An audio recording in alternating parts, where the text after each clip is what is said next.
Okay, hello everyone. I wanted to teach you how to make Merle Haggard meatloaf. And the reason it's called Merle Haggard meatloaf is because Merle Haggard had my mom cook it for him one time and he loved it so much that he had to have the recipe. And so now I'm sharing it with you. Here's the stuff you're going to need. I don't have a kitchen, by the way. Anyway, here's the stuff you're going to need. You're going to need a chopped up onion. I prefer Worcestershire sauce, but since I don't have any, I'm going to use just a little A1 and ground mustard, garlic, poultry seasoning.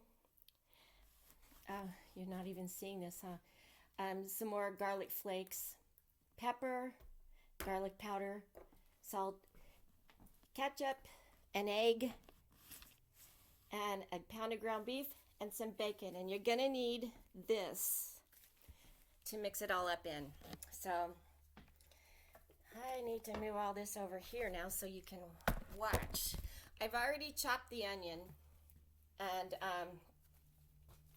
I'm just gonna dump that in now since I need the room. Dump it in the bowl after you chop it.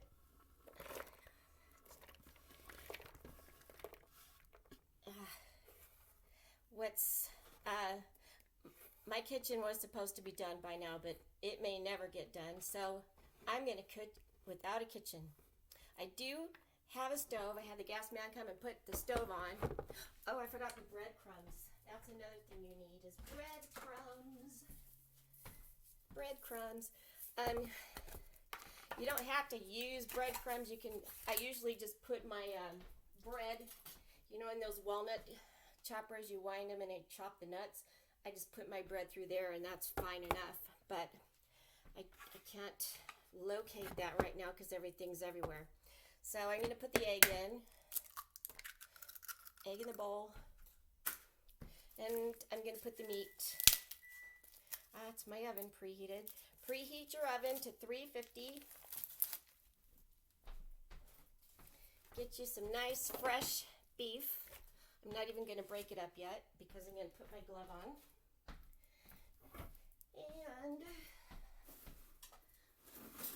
And now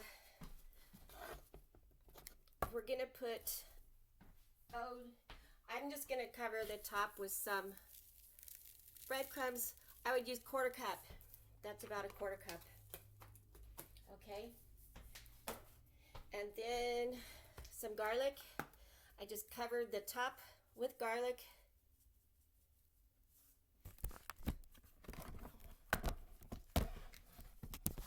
I'll move this way. Okay. And then some onion powder. And we're going to put some black pepper. I would just, again, put as much as you like. I'm going to put probably about a quarter teaspoon in here.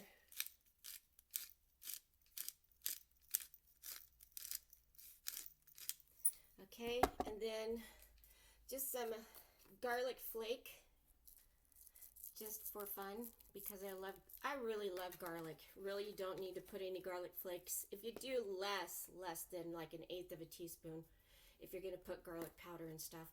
You can also use fresh garlic. If you're going to do that, about a half a teaspoon of fresh garlic will work. Now, the poultry seasoning goes right over the top. Again, it's probably about a quarter of a teaspoon or less. And then the mustard.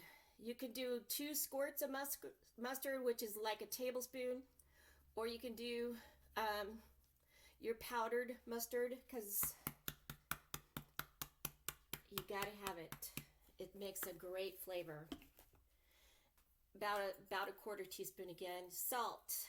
Just go right over the top, 2 or 3 times with salt, not a whole lot.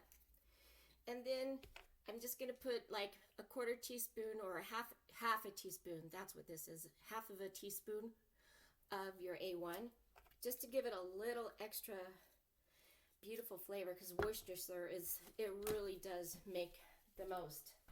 Then you need your glove.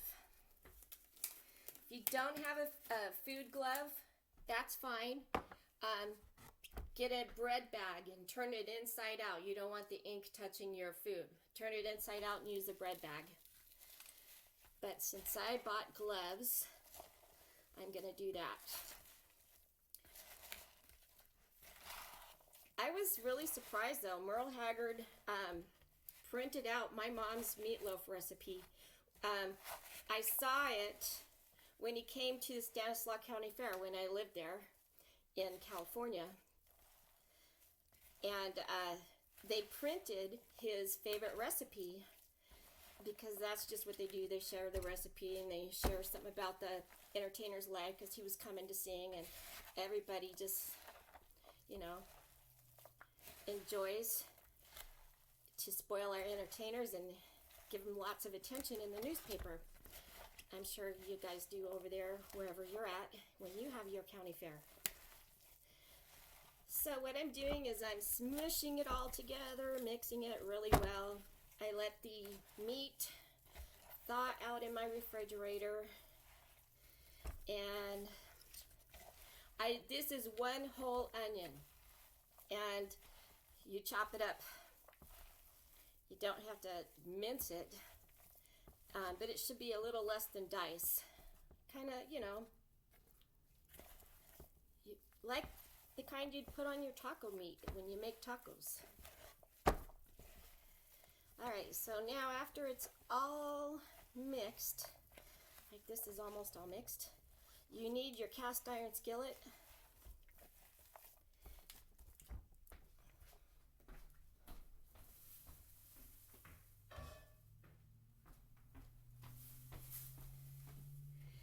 And just dump it on in there. It's really easy to mix after you do all the prep, you know. And there's only an onion to prep, really. You don't need to prep anything else except bacon. That's coming. Gotta put bacon on it, or you may as well just call this a regular old meatloaf. But this is meatloaf you've probably never had before, and let me tell you, it's so good. See, I like bigger onions, so that's what it looks like. And now I'm gonna move my little bowl out of the way, and I'm with my unpolluted hand move the spices out of the way because I got to put some bacon on there, and I don't want to contaminate my surface. So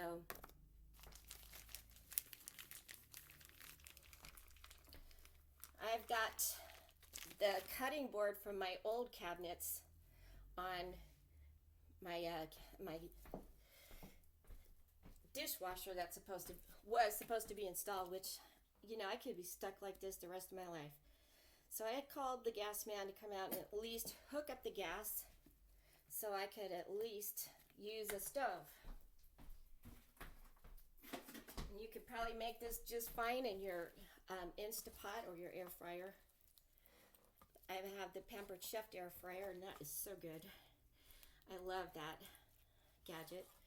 And I have to plug him into my bathroom, so the guest bathroom is part of my kitchen now. But that's okay, I don't have any guests. Now what I'm doing here is I'm putting ketchup all over the top. Let me tell you, when it's roasted, oh my gosh. Roasted on the hamburger, oh, it's so, so good. This is the one thing that is my son's favorite dish that I make, aside from tacos and spaghetti. And all right, so now I'm going to put the bacon right across it. This is good stuff. Then you're going to bake it for an hour at 350. The bacon will get nice and cooked on top. Then you drain the fat because you're going to have fat because look at all the bacon I'm putting on. And you're ready to eat it after that.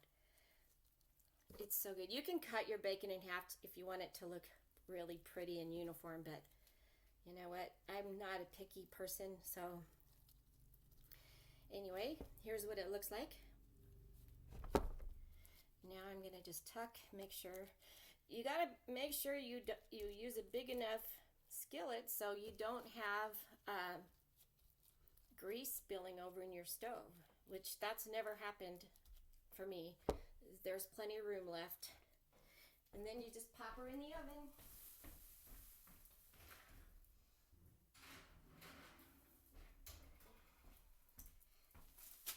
So when I'm done, I'll take a picture of it and I'll post that for my thumbnail. I know that fancier channels, will take it out and say, isn't this beautiful, and taste it for you, but I'll just take a picture of it when it comes out of the oven. All right? Enjoy. Let me know how you liked it.